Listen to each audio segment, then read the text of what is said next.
Good morning. હા student, કેમ છો? મજામાં ને? અગાઉના લેક્ચરમાં આપણે ગતિ વિશે અભ્યાસ કર્યો હતો.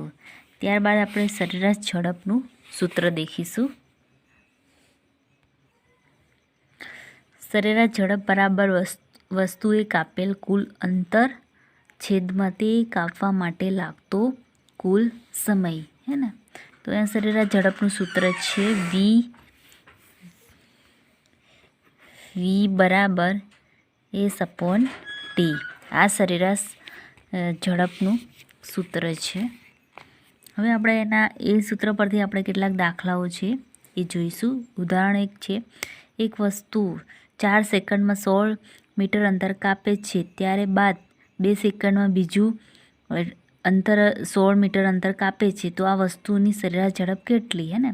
તો આપણે સરેરાશ ઝડપ શોધવાની છે. એક વસ્તુ છે એ 4 સેકન્ડમાં 16 મીટર અને ત્યારબાદ 2 સેકન્ડમાં બીજું 16 મીટર, એટલે કે આપણે 16 મીટર અંતર કાપે તો વસ્તુની સરેરાશ ઝડપ શોધવાની છે. ને? તો આપણે સરેરાશ ઝડપનું સૂત્ર પહેલાં તો જોઈશું. v બરાબર S/T. હે ને? આ સરેરાશ ઝડપનું સૂત્ર છે.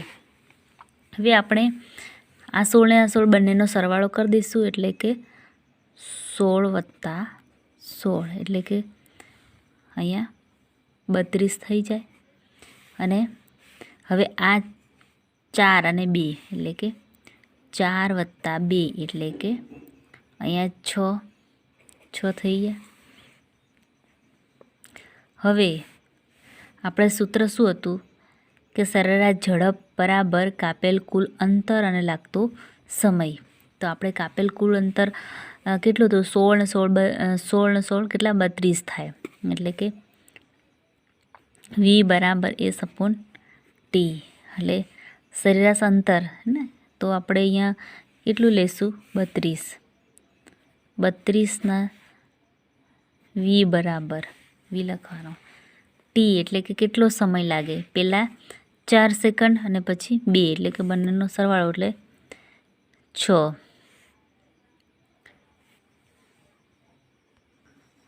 આપણે આને ઉડાડી દેવાના, એટલે કે 5.33 મીટર પ્રતિ ઇન્વર્સ, એટલે કે આ એકમ આવે. આવી રીતે જવાબ લાવી શકીએ છીએ. તો તમે બીજા દાખલા પણ આ રીતે કરી શકો છો.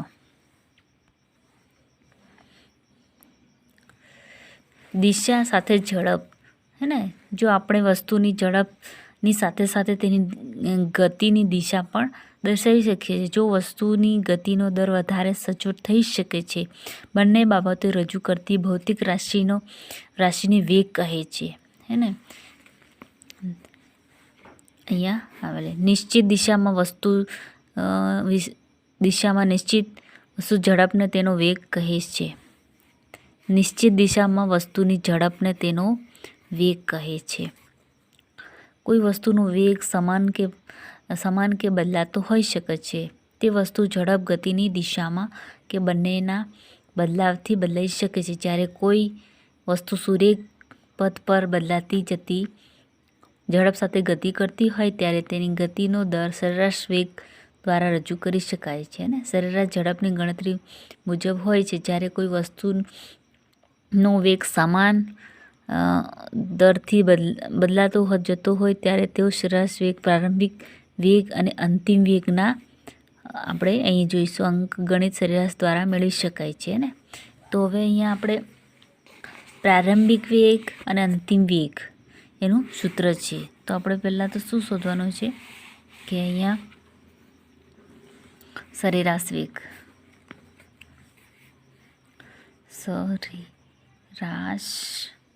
વેગ બરાબર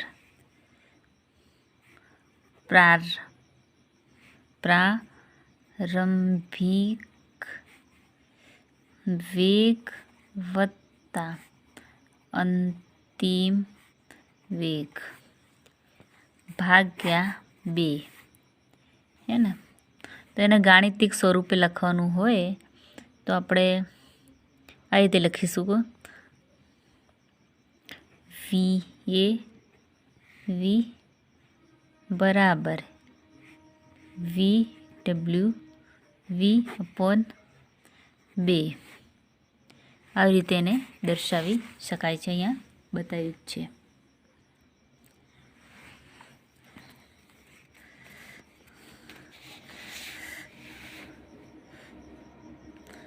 એ વસ્તુનો સરેરાશ વેગ u પર વસ્તુનો પ્રારંભ વેગ તથા v વસ્તુનો અંતિમ વેગ છે. ઝડપ અને વેગ બંનેના એકમ સમાન હોય છે એટલે મીટર પ્રતિ, અહીંયા બતાવ્યું છે મીટર પ્રતિ ઇન્વર્સ અથવા મીટર પ્રતિ સેકન્ડ આપણે કહી શકીએ છીએ.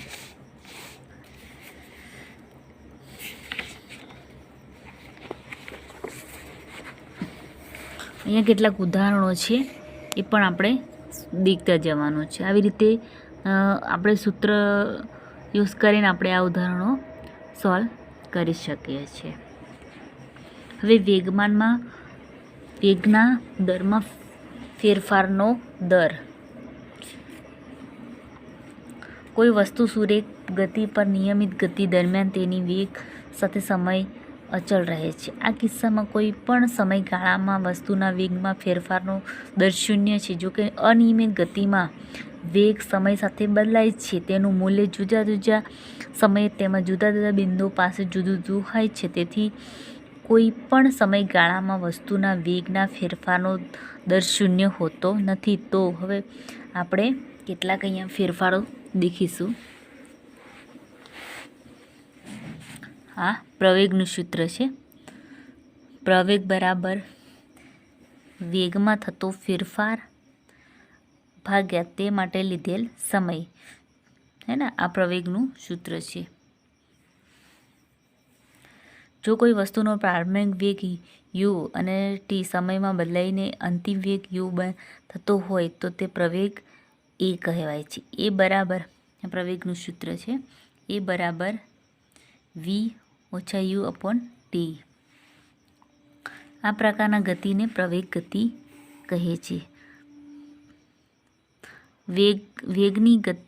વેગની દિશામાં હોય તો તેને ધન અને જો વેગની વિરુદ્ધ દિશામાં હોય તેને ઋણ લેવામાં આવે છે. પ્રવેગનો SI એકમ મીટર પ્રતિ ઇન્વર્સ 2 છે.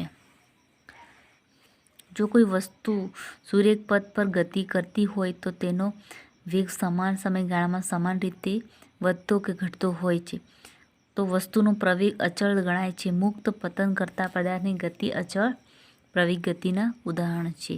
બીજી રીતે જોઈએ તો જો કોઈ વસ્તુનો વેગ અસમાન દરથી બદલાતો હોય તો તેની ગતિ અસમાન પ્રવેગી ગણી શકાય છે. ઉદાહરણ તરીકે એક સુરેખ કાર સુરેખ પથ પર ગતિ કરતી હોય તો સમાન સમયગાળો સમાન એક માત્રામાં વેગમાં ફેરફાર થઈ શકે છે. આ તે એનું ઉદાહરણ છે તો આપણે સોલ્વ કરી શકીએ છીએ. આ સૂત્ર મૂકીને આ સોલ્વ કરવાના છે. આ રીતે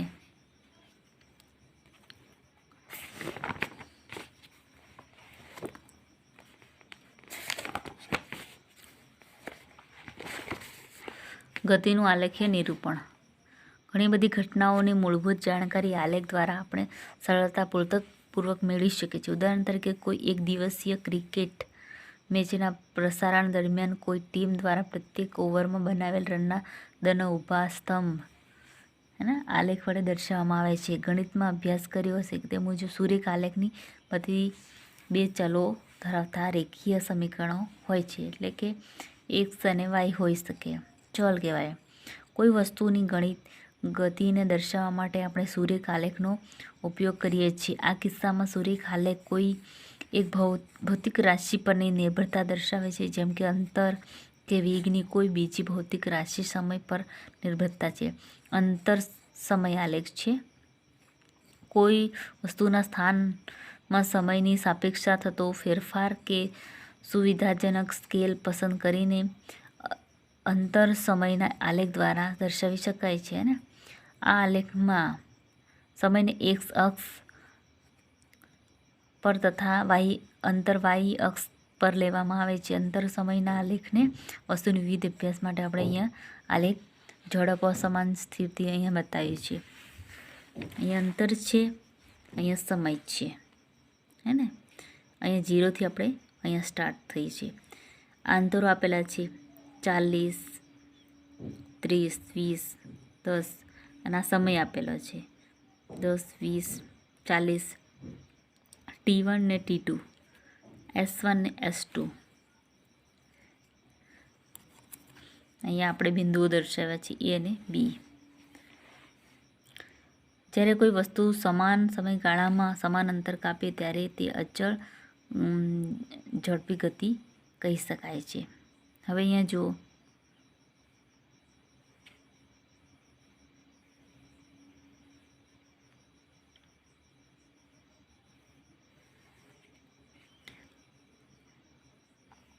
જે દર્શાવે છે કાપેલ અંતર સમયગાળા સપ્રમાણમાં હોય છે. આમ અચળ ઝડપી માટે અંતર વિરુદ્ધ સમયના આલેખ સીધી રેખા મળે છે. આકૃતિ OB છે ને, આકૃતિ OB વિરુદ્ધમાં હોઈ શકે છે. ભાગ દર્શાવવાના અંતર દર્શાવવા માટે આપણે અહીં જોયું છે કે વાય અક્ષ પર વસ્તુ કાપેલ અંતર મૂલ્ય જેટલું જ તેણે કાઢેલું સ્થાનાંતર મૂલ્ય લો તો તેના અચળ ઝડપને બદલે અચળ વેગ એવું પદ વાપરી શકાય છે. જો આપણે સમયના આલેખને ઉપયોગ વસ્તુની ઝડપ શોધવા માટે કરી શકીએ છીએ. આ માટે આકૃતિ 8.3માં દર્શાવે છે, અહીંયા દર્શાવ્યું છે આલેખ. એ બી ધ્યાન લેવાનું છે. બિંદુ અને એક્સ અક્ષને સમાંતર રેખા તથા બિંદુ બીમાંથી વાય અક્ષને સમાંતર એક રેખા દોરો. આ બંને રેખા બિંદુ સી પાસે મળીને ત્રિકોણ ABC, અહીંયા ત્રિકોણ ABC અહીંયા બતાવે મળે છે. અહીંયા એક આખું ત્રિકોણ બને છે ABC. બી બિંદુમાંથી વાય અક્ષ સમાંતર ત્રિકોણ ABC બને છે. જ્યારે આલેખ ACમાં પસાર થઈ અને T1 - T2 જ્યારે BCમાં પસાર થઈને S2 - S2 હોય છે. અહીંયા સૂત્ર છે E બરાબર S2 - S1 અને T2 - T1 આ સૂત્ર છે. આ કોષ્ટક પ્રમાણે પણ આપણે જોઈ શકીએ છીએ. હવે અસમાન ગતિ કરતી કાર માટે અંતર સમયનો આલેખ છે. કારની ગતિ માટે અંતર સમયનો આલેખ આકૃતિ 8.4માં દર્શાવે છે, હે ને. દર્શાવ્યા મુજબ જે અંતર સમયના સમાન ગતિના આલેખ કરતાં આ આલેખનો આકાર જુદો છે. આ આલેખની પ્રકૃતિ નિયત સમયમાં કાર દ્વારા કપાયેલ અંતરના અરેખીય ફેરફાર દર્શાવે છે. માટે આકૃતિ 8.4 દર્શાવેલ આકૃતિ અસમાન ઝડપવાળી ગતિ દર્શાવે છે, હે ને. વેગ સમયનો આલેખ. હવે સુરેખ પથ પર અહીંયા વેગ સમયનો આલેખ બતાવ્યો છે. સમય છે અને આ વેગ આપેલો છે આટલો. સુરેખ પથ પર ગતિ કરતી એક વસ્તુના વેગમાં સમય સાથે થતો ફેરફારને વેગ આ સમયનો આલેખ દ્વારા દર્શાવવામાં આવે છે. આ આલેખમાં સમયને એક્સ અક્ષ પર અને વાય અક્ષ પર દર્શાવીએ છીએ. જો વસ્તુ સમાન વેગથી ગતિમાન હોય તો તે સમય સાથે વેગ સમયના આલેખની ઊંચાઈ પર ફેરફાર થઈ શકે. એટલે નિયમિત ગતિ કરતી કાર માટે વેગ સમયનો આલેખ છે આ.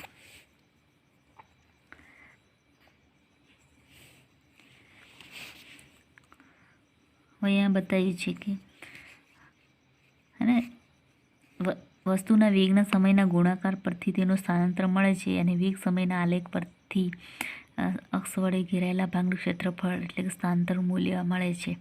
તો T1માંથી T2 સમયગાળા દરમિયાન કાર દ્વારા કપાયેલા અંતર શોધવા માટે T1 અને T2 સમયને અનુરૂપ બિંદુઓ પરથી આલેખ પણ લંબ દોરવાનો છે. 40 કિલોમીટર પ્રતિ હર્ષના વેગને ઊંચાઈ AC અથવા BD વડે દર્શાવવા માટે T2 - T1ની લંબાઈ દ્વારા ABC દર્શાવી શકાય છે. અહીંયા બતાવ્યું છે T2 - T1 સમયગાળા કાર દ્વારા કપાયેલ અંતર અને S છે. એસ બરાબર એસી ગુણ્યા સીડી અહીંયા બતાવ્યું છે 40 કિલોમીટર પ્રતિ હર્ષ ગુણ્યા T2 માઇનસ T1 એ હર્ષ છે અહીંયા આ બતાવીએ છીએ આવી રીતે તો આવી રીતે આપણે શોધી શકીએ છીએ તો વિદ્યાર્થી મિત્રો આપણે અહીંયા આ લેક્ચર અહીંયા સ્ટોપ કરીએ છીએ નેક્સ્ટ લેક્ચરમાં આપણે આગળ અભ્યાસ કરીશું ઓકે થેન્ક યુ